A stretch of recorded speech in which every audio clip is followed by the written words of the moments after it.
The WWF, what the world is watching.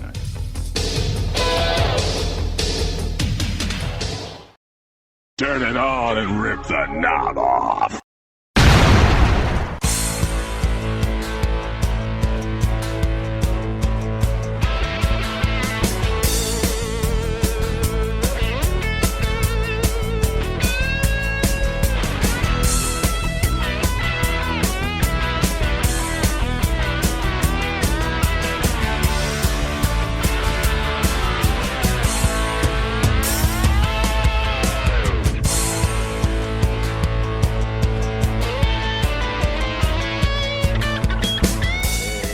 Guys, and welcome back to the Wrestling Memory Grenade. Now at episode 200, we have hit another milestone here.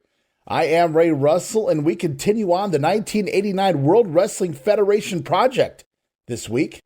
I do apologize for missing out last week. We had to shave off a few programs because I spent much more time than I anticipated getting the yard, the house, the garage, everything ready for the summer. 5 days, nearly 40 hours, did not get paid, but that's the father's duty, I suppose, and not to be sexist, it could be the mother's duty, that it should have been the children's duty, and I do want to thank a couple of my kids for helping quite a bit, getting the garage cleaned out, getting the basement fixed up, getting the patio furniture outside, the mulch, the flowers, etc., etc. It's all good and ready to go for the summer months. I hope everybody out there who celebrates Father's Day, whether you're a father, a son, whatever the case may be. I hope you guys enjoyed time with your family, your friends, your drinking buddies, even if you are a parent to a pet of 4 legs or 2 legs or that swims in a tank, whatever the case may be. I hope you guys enjoyed the weekend, and we are ready to roll here with another episode of The Grenade. I'm ready to jump into things right now, and we just keep rolling, guys. We want to celebrate. We want to appreciate. They always say sit back and appreciate and celebrate. And we don't really have a whole lot of time to do that here at WrestleCopia because we've got so many shows going on, the video cast, the podcast, etc. But I do want to pat myself on the back, a little Barry Horowitz gimmick there, as we continue on, guys. Another 100 hopefully ahead here on The Grenade as we jump into June of 1989 in the WWF TV product. And it all kicks off with the WWF Superstars of Wrestling, June 3rd, 1989.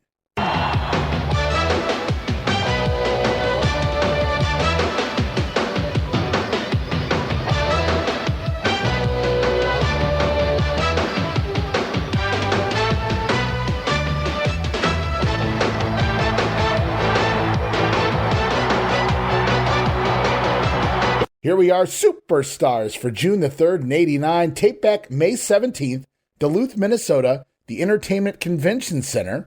Vince McMahon, Jesse Ventura on the call as we head to the ring for Brutus, the Barber Beefcake, taking on Tom Stone. Right away, we get an insert promo from the Barber, who threatens the Macho Man Randy Savage and Scary Sherry that they may end up bald like they tried to do to the Barber here. Vince McMahon laughing it away. He thinks the heels should be happy to receive the free haircuts. Ha ha, pal.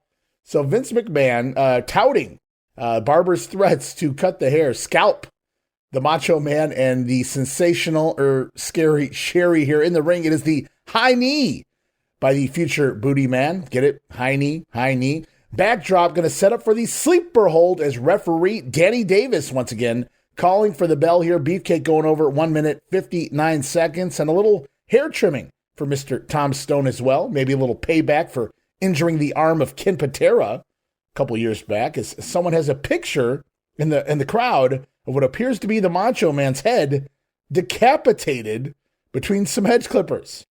Family entertainment at its best, guys, as this marks the first of many matches, every match, honestly, here on the program, where the announcers also discuss this weekend's release of No Holds Barred. It is upon us, guys. And quick reminder, you guys can go check it out with us. Videocast form. Me and John Paz of the Two-Man Power Trip got together. A little mystery science theater action there as we sit down in the theater and watch No Holds Barred. Just a couple of guys having some fun, like you may do with your friends over the course of life. And it was a great time. Lots of great feedback there. Check that out right now. Part of the ultimate tier, part of the big ones. Video series, patreon.com/WrestleCopia. As we continue on, we go off to Update and Mean Gene Okerlund, who also discusses the release of No Holds Barred. Gene speaks with a couple of kids outside the arena who he yanks in by their shirts. Hey, get over here. They had just finished watching the movie, apparently. Now, naturally, they enjoyed it, and they want to see it again. Even if true, this sounded pretty coached based on what they were saying and how they delivered the lines. They spoil the entire film, though, here when they announce that Hulk Hogan beats up Zeus. Damn fool kids. We also hear from about 10 more fans who just loved the movie. No Holds Barred, copious style, guys. And again, even if you're not a fan of No Holds Barred, I know I wasn't, but my co-host for the program, John Paz, joined. He loves No Holds Barred. And honestly, by the end, I was having a blast as well. Stan Hansen with the cameos and things of that nature. Really good stuff there. You can check it out right there. Patreon.com/WrestleCopia. Really good time covering No Holds Barred with the Paz Man. And he'll be back very shortly here with a lot of other projects on the horizon. As we continue on in the ring, though, it's the Brainbusters. Arn Anderson and Tully Blanchard with manager Bobby Heenan taking on Tom Stock and Eddie Slater. We get an insert promo here from Luke and Butch, the Bushwhackers, who are going weasel hunting, mate. So weasel hunting, there you go. Luke and Butch hot on the heels of the Brainbusters. As we get a huge weasel chant here from the crowd to start as Arn and Tully wipe the mat with Tom Stock in typical tag team fashion format from the Brainbusters, only they can do.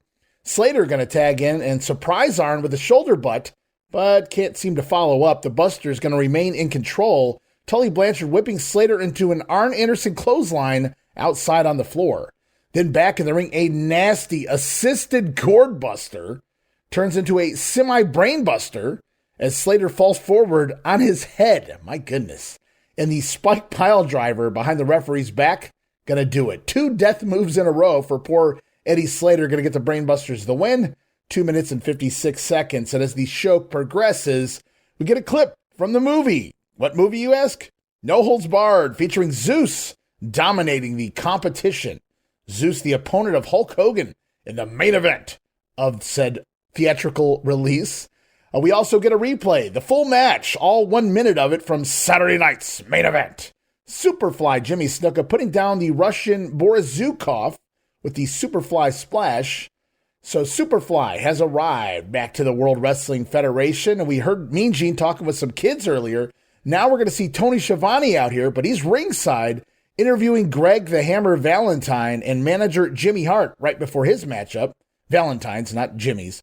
The Hammer gloating about the men that he's put out of the wrestling business. And he's going to dedicate this upcoming match to referee Ronnie Garvin. That's got a hoit. We go to the ring. We see the Hammer in there. Greg Valentine with Jimmy Hart by his side. Hammer's opponent, Chris Zarna.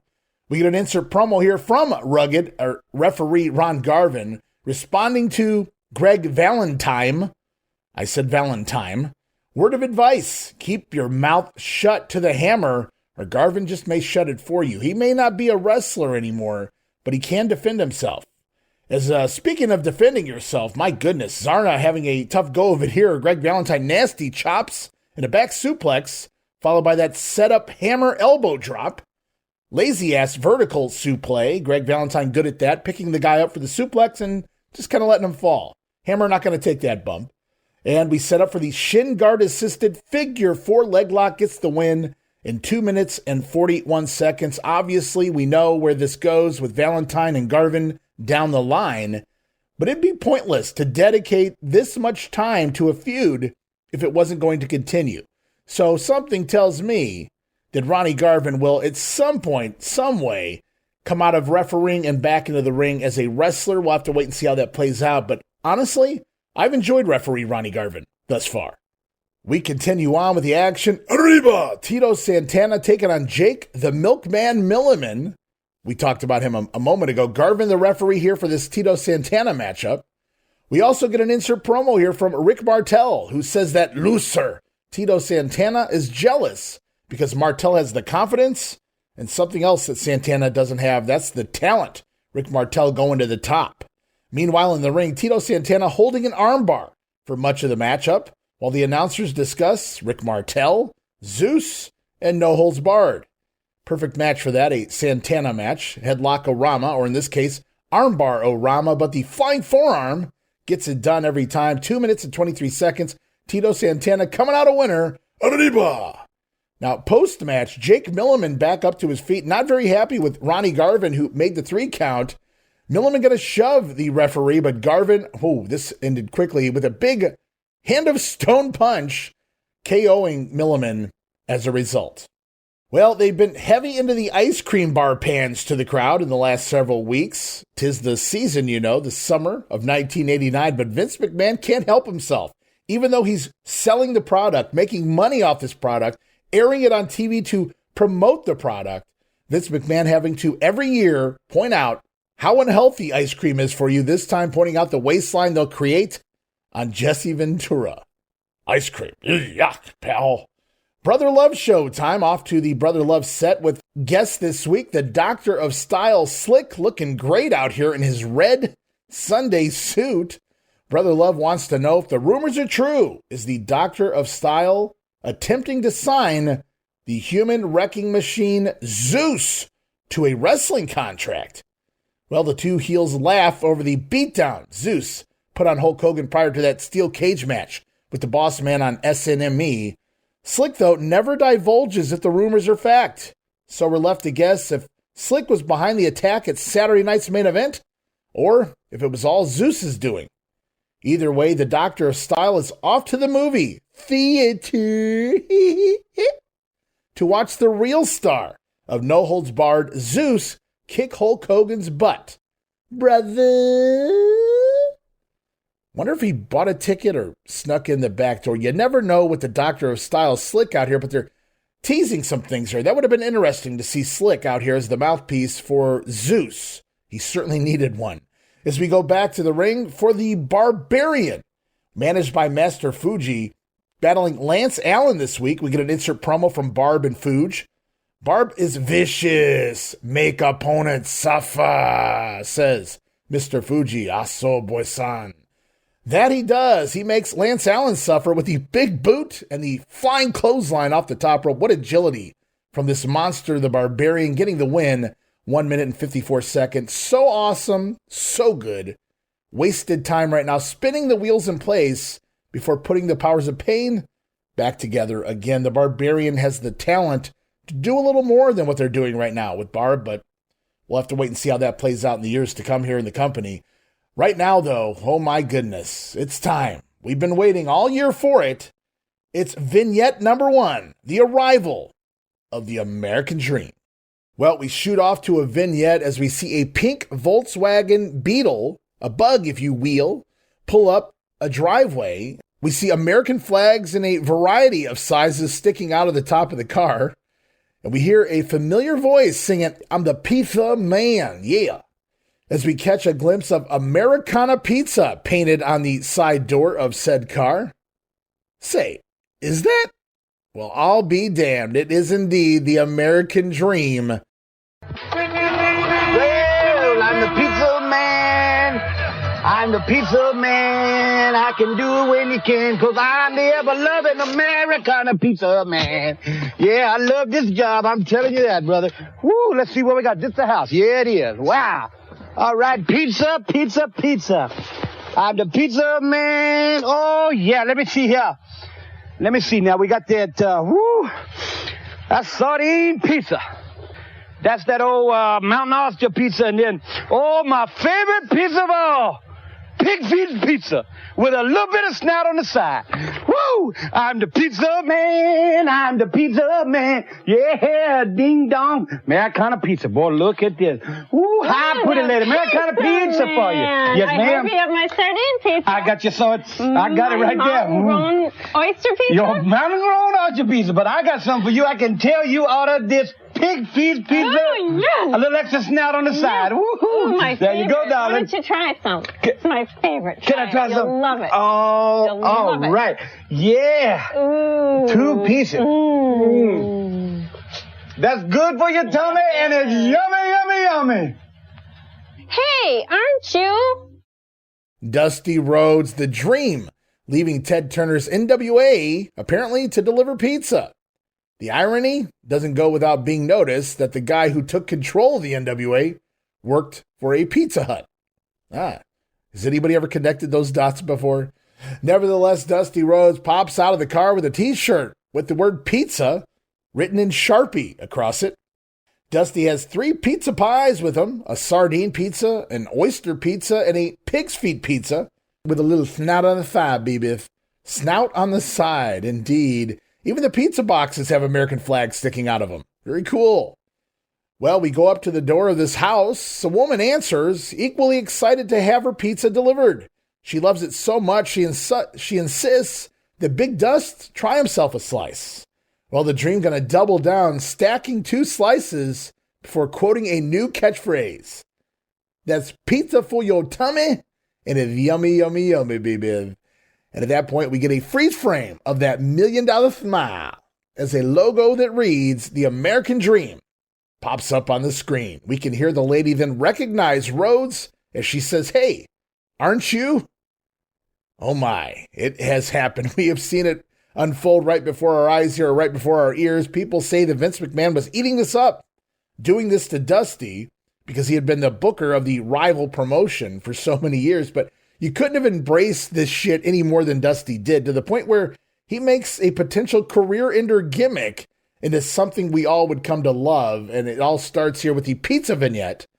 And a little extra fun fact, and I know this has been mentioned before, I believe by Bruce Pritchard many years ago now, that the house used here, and again in a couple other vignettes, was actually the home of Bobby the Brain Heenan, who was helping, I believe, produce this episode. Now, I've had people ask me, was the woman who answered the door Bobby's wife? No, but Bobby's wife will actually appear in a future vignette with the American Dream, so stay tuned for that. As we continue on, my goodness, Dusty Rhodes has arrived. All is right in the world. This is peak 1980s WWF for me as a kid. Now, this is what I really remember, Dusty being on the roster, and of course, the polka dots that come and baby. But right now, we go back to the ring for King Hacksaw Jim Duggan, taking on Dave Wagner. At least Duggan has removed the royal sedan, the throne, from his entrance here, as Jesse Ventura comparing Duggan to the lion in The Wizard of Oz when he wore the makeshift king outfit there. And I kind of see it with the beard and the hair and everything, but as this match gets going, we get an insert poem from the genius who continues to randomly bash the baby faces. Lanny Poffo doesn't seem to like kings, at least kings with beards, even though Haku already had one. Lanny also has one, come to think of it. So is it beards or kings with beards? I'm not really sure. Talk about Lanny Poffo and beards. Anywho, it's the basics with the clothesline here from Duggan, leading to the 3-point stance and another clothesline, getting the win in just 1:49. Now, post-match, we see Bobby Heenan arrive ringside to steal the crown back for Haku. Not sure why he waited till after the match, but okay. Duggan, he sees the Brain leaving ringside and puts a stop to it. King Duggan standing in his way, tossing Heenan back into the ring, but Haku attacking from behind. And it's a slugfest between the two kings. Well, former king and current king anyway, that may go on a little too long here, back and forth, but what they're waiting for is they're waiting forever for Andre the Giant to finally make it to ringside, and there it is. It was all a setup, you see, Andre joining in, and he's going to floor Duggan with a big monster headbutt. Then Andre going to hold Hacksaw for Haku and that thrust kick. Oh my word.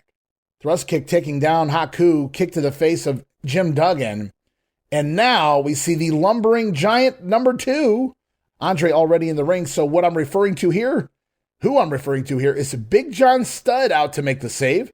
Studd quickly dispersing of Haku, but Andre is waiting for Big John. 3 big chops from the giant, Andre that is, to John Studd, but John going to fire back. 1 big shot to the boiler. The stomach area of Andre the Giant, and down goes Andre from a shot to the gut. Andre staggering to the ropes, bumping outside from a gut punch. That was a little lackluster. And that's going to wrap up the feud in a nutshell, that blow right there. But bless the body for trying to put it over that 1 shot dropped Andre. But wait, guys, there's more. Humiliated by what just transpired, Andre makes it back onto the apron. He wants back in the ring at John Studd. But while he's lollygagging around, John Studd catching Andre with a clothesline on the apron. Knocks the Giant from the apron over the top rope, back into the ring. Andre back up and gets another clothesline from John Studd, this time knocking the Giant flat on his ass. And Andre looks like he's finally had enough. The Giant wisely climbing out of the ring, heading up that aisle in disgust. Wow. That little ending there, that actually wasn't bad. Kudos to Andre, who can scarily almost do more than John Studd at this point. Think about that, guys. But that shot to the gut wasn't it. I don't know if that was an audible that Andre called to come back and take those clotheslines, but that really saved the segment, if you can save this segment. So what you had here, when you look at everybody involved, Duggan, Studd, Haku, Andre, you had two separate feuds being merged together because apart, they were equally terrible in their own ways. Honestly, this may have been the best thing they could have done for Andre and Studd, giving them Duggan and Haku, but not that it was going to make the matches any better. Truthfully, Studd is going to quit the WWF, the next set of tapings, just a few short days after this makes air. He's going to quit on June the 6th, so it's back to the drawing board with Andre the Giant. Who's he going to feud with next? What's that? You didn't want to see him work with Studd, you say? Be careful what you wish for, guys. We'll have to wait and see what's on the horizon. As we close out this week's Superstars, we learn that next week, right here on the program, we're going to see Ravishing Rick Rude, the Intercontinental Champion, of course. Bad News Brown going to be with us, along with the Mighty Hercules, the Twin Towers. The Rockers are going to be here. Jim the Anvil Neidhart, and the Macho Man Randy Savage. What a stacked card. Plus, Brother Love's guest on the program next week, Big John Studd, which, without looking ahead, may be his final televised appearance. As the show comes to a conclusion, we see one last video, an interview, a VTR, if you will, of Hulk Hogan, claiming that all of his Hulkamaniacs are jam-packed in all of the theaters across the nation. And they told him that they would all be back to watch the No Holds Barred film again and again all summer long, all this coming week. Hogan predicting box office records to chart off the Richter scale. Not sure that's how a Richter scale works, Hulk, but okay. Also, all of this, untrue. Surprised? No box office records, certainly not off the Richter scale, brother. But No Holds Barred is out there, guys, if you haven't noticed by now. And, well, sir, madam, after what felt like months of build down our throats, No Holds Barred has officially been released in the theaters as of Friday, June 2. And if you thought that meant the end of the nonstop shilling on WWF TV, well, you can see you'd be wrong. After hearing for weeks about the upcoming blockbuster event, now that it's been released or escaped, we're going to hear various reviews from fans and wrestlers alike promoting the movie. The Summer of Zeus is upon us. Be ready. And hey, Dusty Rhodes has arrived, so we've got that to look forward to.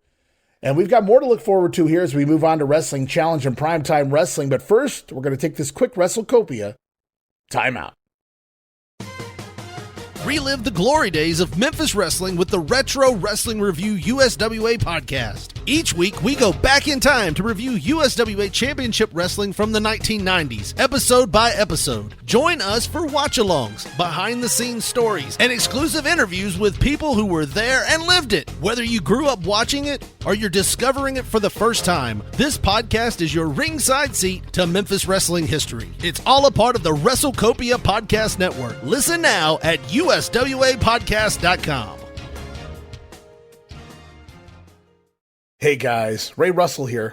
Lots of new stuff happening here at WrestleCopia, and I want to update you on everything going on with the brand right now. First and simple, if you haven't checked out our website at WrestleCopia.com, it's a great way to keep up with the latest episodes of all of your favorite Copia programming, from the Wrestling Memory Grenade to Regional Wrestling with the Territory Talk, the Wrestling Stoop with the legendary Bob Roop, Professor Dan Ginnity and the Pro Wrestling Academy, and all the other great podcasts from Gene Jackson, Bob Smith, Dave Dynasty, and the boys from the Other Ship. And of course, all of those programs also available at your favorite podcast streaming platforms. And if you want to stay up to date with everything going on in the Copia world, all the latest news, random thoughts, fun videos, pictures, and more, make sure to join the more than 33,000 followers over at Facebook.com/Wrestling Grenade. Don't be left out. Please also follow us at the former Twitter, now X, at Wrestling Grenade, and subscribe to YouTube.com wrestling grenade. Would also greatly appreciate you leaving us a 5-star review at your favorite podcast apps, guys, because every positive review makes our podcast more visible in the algorithms, if you will, which allows us to continue to grow. Now, for those who have been asking about merchandise, WrestleCopia merch, you can find plenty of designs for our t-shirts, hats, magnets, stickers, coffee mugs, and more over at the TeePublic store. That is tpublic.com/user/WrestleCopia. And last but definitely not least, it's what keeps the entire machine going. I'm talking about patreon.com/WrestleCopia. Now with 3 major tiers and tons of Patreon exclusive next level content for our supporters.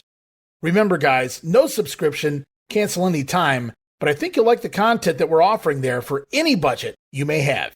And you can sign up right now, patreon.com/WrestleCopia. We appreciate your support in helping us pay the bills to keep the WrestleCopia Podcast Network running and enabling us to continue to bring you all the quality programming that we offer. This is Wrestling Nostalgia, the podcast that dives into wrestling history. Hey, wrestling fans, I'm Dave Dynasty, and if you enjoy podcasts that are knowledgeable and history-driven, then Wrestling Nostalgia is for you. With great guests and fun interviews, there are over 200 episodes in our archives. We chat with several first-time guests and often cover topics not discussed on other podcasts. Look up Wrestling Nostalgia on your favorite podcast platform and visit all of our links at linktree/WrestlePod. That is linktr.ee/RASSLEPOD.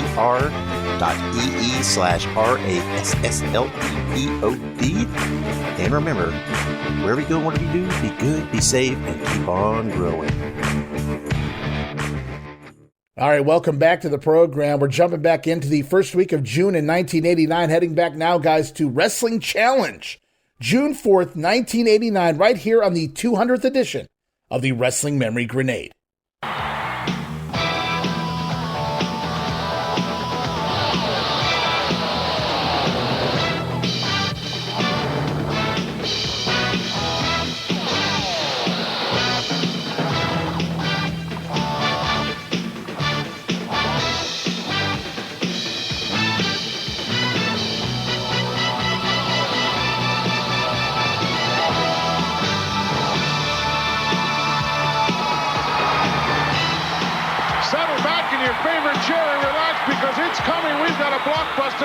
Here we go with Challenge, June the 4th in 89. Tape back May 16th, La Crosse, Wisconsin at the La Crosse Center. We hear from Dave Clements, who is the center director of the La Crosse Center and kind of looks like Chris Cruz a little bit here as he welcomes us to La Crosse. We also have Bobby Heenan, Gorilla Monsoon on commentary here for Challenge, as always. The Bushwhackers in the ring here to kick things off. Luke and Butch taking on Chris Curtis and Al Burke. Big Al Burke. We get an insert promo here from Arn and Tully, the Brainbusters, who state they are on opposite ends of the spectrum when it comes to the Busters versus the Whackers. And with Luke and Butch, you got to wonder which spectrum they're referring to, as Luke in the ring hitting in a sit-out clothesline on Chris Curtis. Butch in with a flying back elbow on Al Burke. And the battering ram and double gut buster. Going to get this one done pretty quickly. 2 minutes and 16 seconds. And I got to tell you guys, we've seen them do it since they arrived here in the company, but what will become later known as the Bushwhacker Bounce, the arm-swinging gimmick of the Whackers, it's starting to be promoted heavily here within the fans. They cut to the crowd multiple times before the match, during the match, after the match to capture the fans, as even Bobby Heenan on commentary pointing it out. Look at all these fans doing this Bushwhacker Bounce. Has yet to be named. As we go off now to Special Report. And Tony Schiavone? That's not Lord Alfred Hayes. Again, we hear Tony at a theater near you, perhaps, as we hear from more fans as they leave the film No Holds Barred. We also hear from Brell from the movie, a.k.a. actor Kurt Fuller. This may have been the actual release party. I'm not really sure, but Kurt Fuller actually playing the character of Brell here in the WWF world, calling it a conspiracy because he knows for a fact that Hulk Hogan agreed to lose to Zeus in the movie before the movie was filmed, but the Hulkster changing his mind once they got going. Sound familiar? That doesn't work for me, brother. Zeus was the real winner, according to Brell here. Hulk Hogan, a loser. We may have to have a rematch of sorts here to kind of sort things out. But it was kind of fun to see Kurt Fuller out here in Brel character, full Brel character. I wish he had dropped the word jockass. I don't know if we can do that on syndicated WWF programming, but it was cool to see him play the character. He even kind of shoved a little kid out of his way to cut his promo. And man, I think it would have been fun to have him bring him over with Zeus for the SummerSlam situation anyway. But it is what it is. Kurt Fuller off to act in hopefully more successful things moving forward. As we continue on, though, we see Haku in the ring, minus cape and crown, now owned by Jim Duggan. Haku, though, does still have his manager, Bobby Heenan, in his corner. His opponent this week, Jim Evans. As we get an insert promo from the new King Duggan, who tosses his cape and crown to the ground. He tells Haku not to worry about the shoddy stuff, worry about Duggan, who in turn only worries about beating people up. Tough guy. In the ring, speaking of beating people up, Haku trying a hammerlock takeover, but Evans lands nose first on the mat, did not tuck and roll, and oof, what a nasty drop for poor Jim Evans there. Haku chops and kicks galore, taking Evans down to the mat as loud weasel chants begin once again, followed by an equally loud hacksaw chant during this match. We even catch a glimpse of clearly a drunken guy with a red beard and a striped shirt in a front row that is making all kinds of TV this week. Very active is this front row fan holding a beer. Meanwhile, in the ring, Haku with a back suplex, a nice pile driver, and a double backbreaker. And what I mean there is he drops Evans in a backbreaker and then just stands right back up with him, does it again without ever releasing him. The power of Haku as the thrust kick to the face gets it done every time. Going to put Haku over 3 minutes and 8 seconds. Coming back for the crown, currently worn by Jim Duggan. Well, we get another clip of No Holds Barred this weekend, and surprisingly, it features Stan Hansen in a bar, whipping up on people. Something tells me that's not too far off from reality. It was cool to see Stan Hansen here on WWF programming, though not really name dropped. Unfortunately, I would love to have seen Stan here. We know he'll be in the NWA, the WCW in 1990, moving into 91, and just would have been cool to see Stan here in the WWF, especially during this era, the peak era, as I call it here, of the Hogan era, the Hulkamania era. And we know Hulk's going to work Stan in Japan in 1990 as well. But we come back here to 1989. We come back to Wrestling Challenge, and it's Jim the Anvil Neidhart in singles competition, taking on Dave Wagner. Referee for this one is Ronnie Garvin. They seem to implement Garvin as referee in these matches with guys who aren't really getting pushes at this current time. And Neidhart is kind of off to the side while Bret Hart, they're once again testing the waters with Bret here in the summer of 89 as a solo act. But right now, Neidhart looking pretty good, having fun in there, landing some nasty forearms through the chest of Dave Wagner. Not on the chest, not at the chest, but through the chest of poor Dave Wagner. Shoulder blocks going to plow Wagner over before the Anvil Flattener, the power slam, getting the win here for Neidhart, just 2 minutes and 4 seconds. Well, after really holding his own, very impressed recently, the breakout solo match of Jim Neidhart, I'm referencing, versus the Macho Man, Randy Savage, as part of Saturday night's main event. Remember the standing dropkick on the floor, the slingshot shoulder block. Really impressive was Neidhart versus the Macho Man. But here on Challenge, the Anvil, unfortunately, back to being relegated to do generic squash matches and job in the house shows to the likes of the Barbarian, Greg Valentine, whoever shows up. And that's going to continue for the time being here in the summer of 89. But the Hart Foundation will reunite. Spoiler.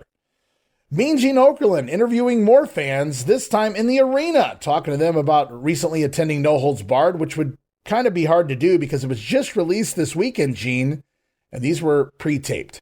But the fans apparently love it, or they're going to go see it, or whatever the case may be. Who the hell knows at this point? But boy, are they pushing this thing hard, guys, as we continue on. We're not even done with No Holds Barred this weekend, but we continue on with the fabulous Rougeau Brothers, Jacques and Raymond, managed by the Mouth of the South, Jimmy Hart, taking on Jimmy Powers, not Paul Roma, but rather Warren Bianchi.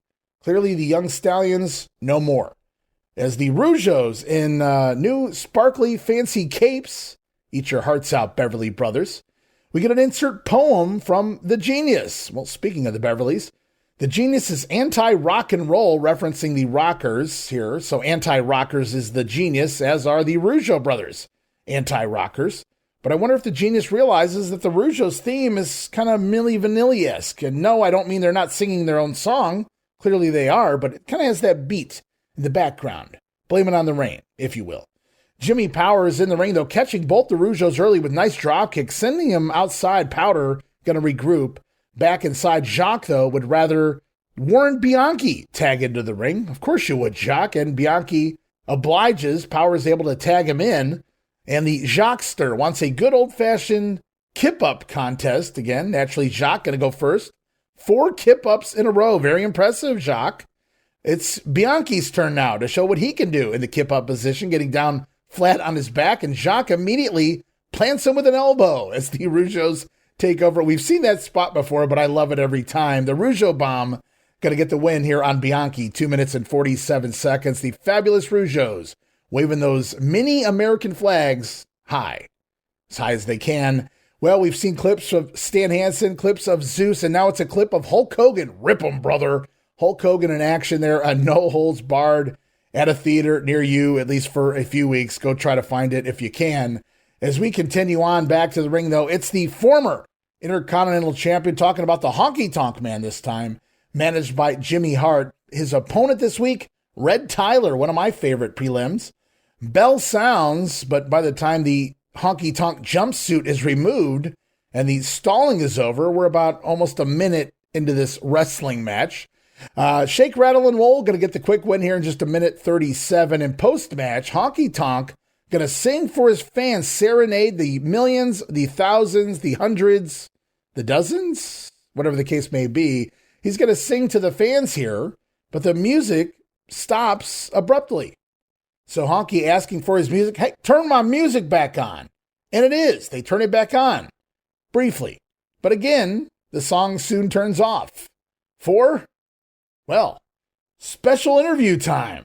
Ha! Mean Gene Okerlund up on the platform, and boy, is Honky Tonk Man pissed. Interrupted by Mean Gene, who thinks it's the late 1990s WCW because he's ripping Honky Tonk a new one for sucking up the joint. Way to go, Gene. Ripping on the Honky Tonk Man here. He can't get no respect. Rodney Dangerfield style. As we're off to the special interview, we see Honky and Jimmy Hart upset in the ring in the background, but we see Mean Gene here introducing the return of the Superfly, Jimmy Snuka, out to that new cool music. We played it for you here a week or two ago. And the Superfly now in a new tiger-printed robe. Looks like someone spent a few bucks here for an upgrade in gear. Good move, Jimmy. Now, Gene tries to speak with Snuka, but Honky Tonk and Jimmy Hart almost immediately interrupt. Probably for the best. As Honky Tonk Man grabbing the microphone by the cord, yanking it out of Gene's hand, taking hold of the mic, is Honky Tonk blaming Snuka for the fans not being able to hear him sing. Honky says he's the big man on campus around here and that nobody interrupts the Honky Tonk Man. Honk says he's heard about Jimmy Snuka, his wild eyes, and how he lives in the trees, picking coconuts and pineapples. Snuka slowly taking his headband off, placing it on the bald head of Gene Okerlund, and Jimmy beginning to slowly remove his robe. Honky might be a good time to leave here, but instead, HTM Honky Tonk Man quipping that Snuka can't even afford a pair of shoes. He's barefoot. Superfly slowly removing that robe, and his eyes are indeed wild. Honky got that part right. Honky daring the Superfly to make a move on me. And Jimmy does. Jimmy Snuka diving off the platform on top of the Honky Tonk Man. Down they go on the arena floor. Cross body block off the stage. Down onto the concrete. And Intercontinental former IC champion once upon a time. Honky recovering and running off as Snuka back up on the stage, posing the I love you sign for the fans. Giving something here for Jimmy Snuka to do upon his arrival, his return, and Honky Tonk Man moving away from his house show feud with Hillbilly Jim, as Hillbilly also has a new feud of brewing.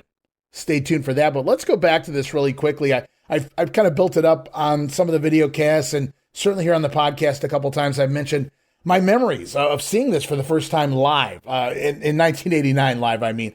And to be sitting there in my living room Saturday morning, or Sunday morning was challenged here in my market, somewhere between 11 and noon, this would have made air.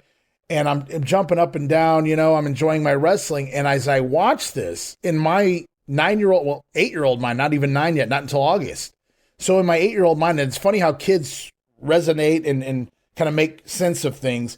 I thought this was kind of a double turn when it happened because Jimmy looked so intent and so angry, even though Honky was saying, hey, you interrupted me, and he was doing his heel shtick. For some reason that morning, I thought that Jimmy was in the wrong, and the leaping on Honky seemed very aggressive.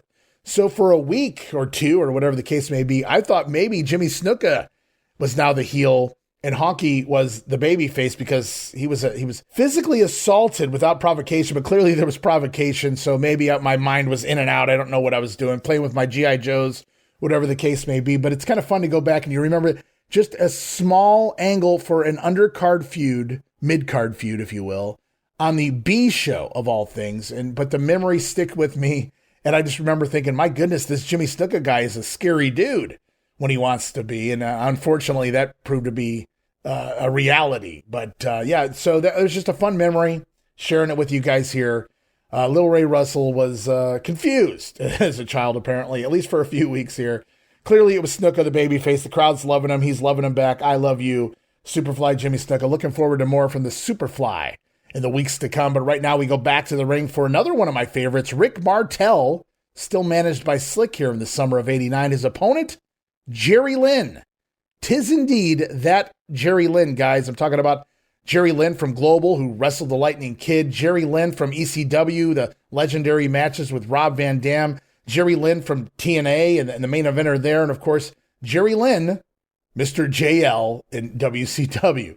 So it is that indeed rookie, or at least a youngster, if you will, Jerry Lynn in here trying a reverse monkey flip early on Rick Martel, but Rick simply got a cartwheel around it to avoid, and of course he's going to gloat, show off his fantastic body, and what a transformation Martel has made, who he's just absolutely jacked to the gills, as thick as he's ever been, as thick as most people have ever been here at this point.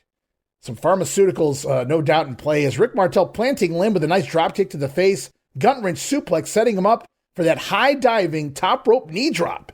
And you can't do that every day. Going to tear your knees out, Rick. Going to have to try to find another finisher. But for right now, the diving knee drop gets the win. 2 minutes, 48 seconds. As we continue on, the camera's focusing a lot on Rick Martel's mannerisms and facials here. And I did notice throughout this matchup, the camera's focusing a lot, not just on Martel's wrestling, but his mannerisms, his facials, getting close-up shots there. He's doing a great job of playing the heel as Rick Martel. Very aggressive, very angry heel here, but also a very egotistical heel, showing off that body. And he's none too pleased with the chance of Tito, as they ring out late in the match as well. Well, guys, we saw vignette number 1 on Superstars. Sometimes we see a new vignette every week. Sometimes we see one on each show, and that's what's happening this week. Yesterday, he was a pizza delivery man. This week, today, a day late, Wrestling Challenge, vignette number 2 of the American Dream, as he seems to be a stable boy. You know what makes the world go round? Fuel makes the world go round, brother.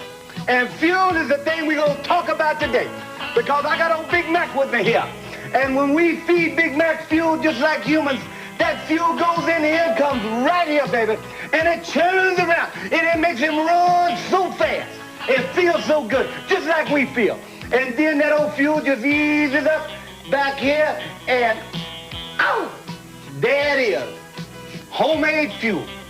And when you got fuel, you got this here, basic fuel. You plant this in your garden and trees grow. I mean, vegetables grow and it feeds nations. That's fuel. So what I'm talking about here is very simple. Doo-doo is good for me. And doo-doo is good for you. Hey, aren't you?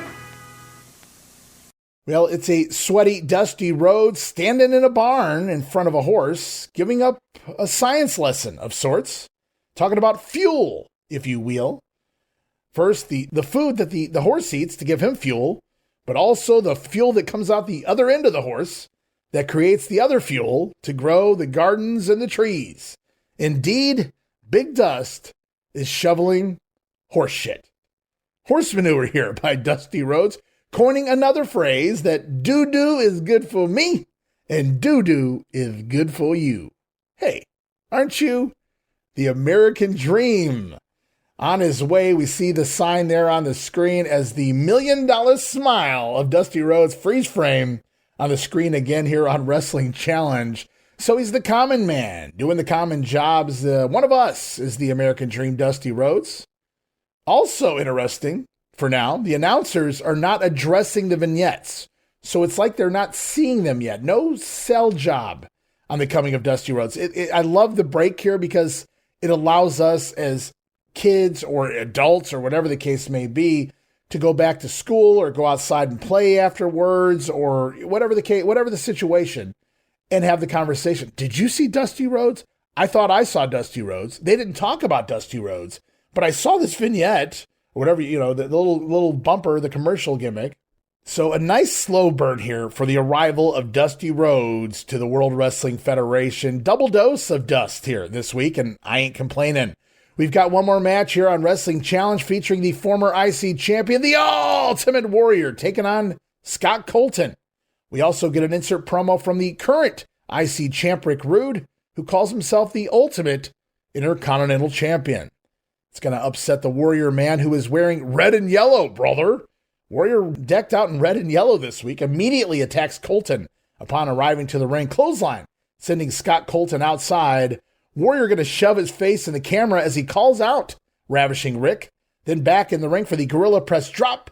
And the big splash ends it in 3 minutes and 5 seconds. And post-match, the Warrior celebrating, then once again carrying his opponent, poor Mr. Colton, off to parts unknown. Where does he go? Will he be back?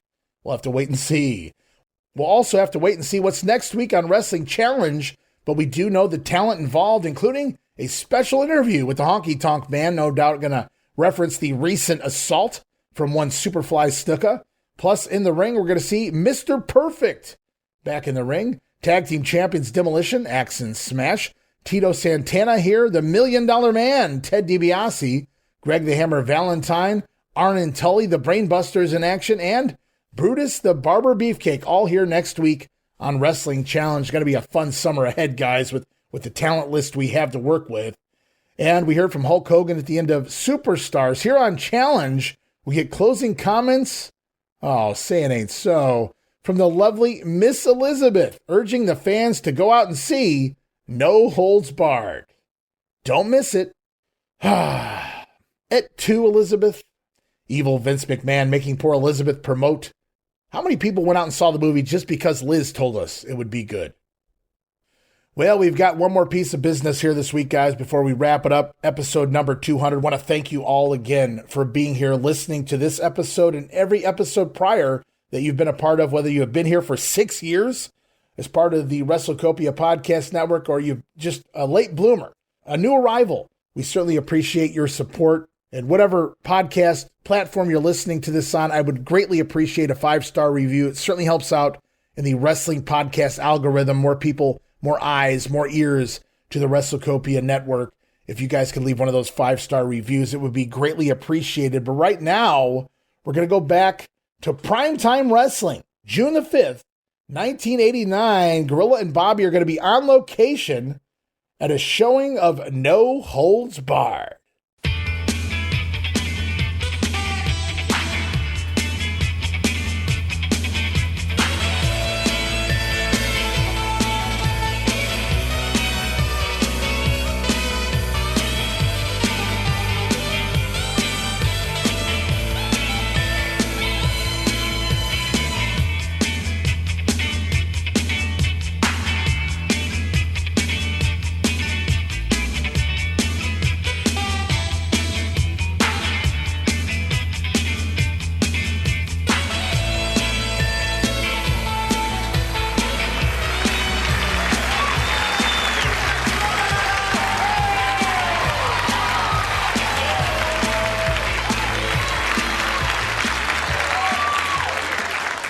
Hello, everyone, and welcome to this very special edition of Primetime Wrestling. Our entire program will emanate from this jam-packed theater tonight. All you out there in anticipation of this blockbuster No Holds Barred. And, Brain, we've got a whole bunch of stars here as well that are going to be on the program later on. I'm here. I was not referring to you. Look at these faces. It looks like they're having a a movie shown at San Quentin. You know, they'll put them all... Will you stop? As everyone knows, this past weekend, the movie No Holds Barred, this tremendous major motion picture, debuted all over the country, breaking box office records everywhere, and as you can tell, Brain is jam-packed here. Well, the star of the movie is going to be here, I understand, in a little while. Hulk Hogan, yes. No, Zeus. Zeus is not the star of the movie. Hulk Hogan. Rip is the star of the movie. How many Zeus times? told me he was the star. You believe who you want. Get some free popcorn, enjoy yourself. You've just about waited in anticipation long enough, folks, so we're going to go back up to the front of the theater because, as I stated earlier on, our entire program will emanate from this theater, and you folks just enjoy yourself, settle back. I'm staying here. You're not staying. I want to watch the movie. You're I'm not going to go out there and watch you and the Rosati's eat popcorn all night. I'm staying right here. Will you stop? Will you be serious? The Rosatis are here. They're in rows 7, 8, 9, 12, and 15. Will you stop? Folks, just relax. The movie's about to get underway, and we'll be right back after this. 23. Well, it was countless numbers of shilling. Everyone from Hulk Hogan himself to Miss Elizabeth, all of the announcers, of course, the video clips of Stan Hansen, Zeus, Hulk Hogan, the constant mention in every match, Tony Schiavone, Gene Okerlund, whoever they could find to go out and interview the fans. And now, Gorilla and Bobby on location at an actual showing, a viewing of No Holds Barred in an undisclosed area. I'm going to guess somewhere up in the Northeast because, well, I'll get to that in just a moment. You got to love the stand-up there from Bobby Heenan, the comedy duet routine. It felt so natural up on the stage. These guys could have taken that on tour in later years, had both of their hells held up, because they are not just great at their little primetime shtick, but if you listen to them here in front of an audience, they're phenomenal and getting laughs. I mean, they're clearly, the routine is down, scripted or not. And I don't think it was, at least most of it. And you hear Bobby referencing ripping on the Rosatis. And for those of you curious, were they there? Yes, indeed. Sadly, the Rosatis were in the crowd for Bobby Heenan's little knocking of the sisters, but they seemed to take it in great stride, laughing it off. Guests this week on the primetime program include the WWF president, Jack Tunney, who was simply trying to find the bathroom, accidentally stumbled into the TV program. Also, the sensational Sherry closing the show. Bobby Heenan going to walk away with the sensational one. They're off to go watch the movie together. That could be fun. There were a lot less wraparounds going in and out of the matchups this week because maybe they didn't have time to prepare. Maybe they weren't aware of what was actually going to be aired because they were doing this from, again, on location. So not a lot of sound bites for you guys this week. But I do want to mention the final 10 minutes of primetime, that not a feature matchup, but instead it was done solely to promote the movie No Holds Barred, Gorilla and Bobby discussing the movie for the final 10 minutes of the show. Enter Sherry, exit Bobby as we go off the air. Now, we do get an exclusive match this week on Primetime Wrestling, taped in Duluth on May the 17th. Recent weeks, we've seen the brand new tag team of Bad News Brown and the Brooklyn Brawler. Well, we've seen them once anyway, defeating the makeshift team of Hillbilly Jim and the Blue Blazer. Well, Bad News may not be happy with having a partner, but they make a go of it, and they try to do it again here this week. This time, though, falling to the Bushwhackers. Luke and Butch going over 5 minutes and 41 seconds. Battering ram and double gutbuster, pinning the Brawler. Bobby Heenan nowhere in sight, by the way. Bad News Brown was busy arguing with several fans ringside, didn't see the pinfall. So post-match, Brown decides, I don't need this beer belly sharecropper after all. Bad News Brown laying Brawler out with the Ghetto Blaster, turning on his partner of all of 2 weeks. You can't trust Bad News. I don't know what Brawler was thinking, but I don't blame Bad News in this instance. He's better than the Brawler. And again, no Bobby Heenan. And again, just like the last tag team match with these two, no real mention as to why Bobby's not out there. So we're slowly moving away from the Heenan managerial moment with the Brooklyn Brawler here. The experiment is just about over, if not completely. Also taped in Duluth, we get an in-ring poem from the Genius, who talks about the movie No Holds Barred, another special poem. Lanny Poffo feels that the movie would have been better if he had been the star, rather than that no-good Hulk Hogan bum. That's going to wrap it up this week, guys. Episode number 200 officially in the books, and I want to thank you all for being a part of WrestleCopia. whether it's regional wrestling right here on the Grenade. If you were a big fan of the Wrestling Stoop with Bob Roop, I've been talking with Bob on the phone, and hopefully we'll have that back up and running here sometime this summer if Bob's up to it. And we've got so much more coming your way. We're going to branch off the regional wrestling program, Georgia on My Mind, its own podcast feed. Wrestling in Memphis, little take on walking in Memphis there, is also going to be its own feed. So all Tennessee wrestling talk, all Georgia wrestling talk on those podcasts, and of course, all the great video casts. What can I say? The VIP tier, get your regional wrestling presents a deeper dive in video form into the regional wrestling world. Of course, the Coliseum videocast, the Pro Resu Academy videocast with Dan Ginnity, and the Monday Warfare videocast, all right there. 4 video shows as part of the VIP tier. And then if you upgrade just a few bucks more to the Ultimate tier, 4 more videocasts coming your way already out there. Plenty of episodes of the big ones. Video series covering various pay-per-views and super cards from wrestling history past. We've also got Regional Wrestling Unreeled there, where me and Jamie Ward are currently covering Southwest Wrestling on the USA Network and Mid-South Wrestling for 1982. Plus, we've even started to dabble into the early episodes of the AWA on ESPN. So lots going on there at Regional Wrestling Unreeled. And this week marks the debut of Talking TNA. That's total nonstop adventure for yours truly, Ray Russell, as I go back in time. And we're kicking things off the right way. John Paz, we talked about him, covering No Holds Barred with me. John Paz of the Two-Man Power Trip, returning again, this time for the inaugural episode of Talking TNA as we cover the history of TNA one show at a time. One big pay-per-view, weekly pay-per-views back in that era, at a time. And we're going to kick it all off setting the stage this week. Go check that out, part of the Ultimate tier. And the World of UK is getting ready to launch as well. So lots of cool stuff. And again, Ultimate tier plus 3 terabytes Dropbox of wrestling footage, something for everyone's hearts and desires. But for this week right now, guys, wrapping things up again, thank you guys so much. Appreciate everyone out there. Episode 200 in the books. That means episode 201 right around the corner. We've got another week, maybe 2 weeks. We'll see how time permits, but we've got more June 1989 WWF action coming your way as we build to the next Saturday night's main event in July. And of course, eventually it's SummerSlam. Looking forward to that and so much more. But until next time, this is Ray Russell saying from pillar to post and coast to coast, you pull the pin, I'll pick up the pieces right here on the Wrestling Memory Grenade. I'll see you next week. Don't miss it. Be there.